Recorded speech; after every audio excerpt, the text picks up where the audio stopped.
আল্লাহ রাব্বুল আলামিন বলছেন, হে নবী মুহাম্মদ সাল্লাল্লাহু আলাইহি ওয়াসাল্লাম, আমি তোমার প্রতি এমন একটা কিতাব নাজিল করেছি যে কিতাবটা হচ্ছে তিবিয়ানান লিকুল্লি শাই, প্রত্যেকটা বিষয়ের ব্যাখ্যা,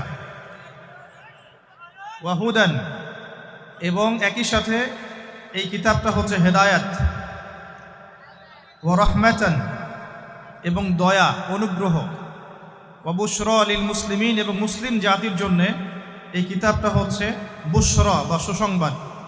আল্লাহ পাক আল কোরআনুল কারীমকে এখানে বলছেন যে হে নবী, আমি আপনার প্রতি এমন একটা কিতাব নাজিল করেছি, অর্থাৎ আল কোরআন, যেই কোরআন হচ্ছে প্রতিটা বিষয়ের ব্যাখ্যা। বলি সুবহানাল্লাহ।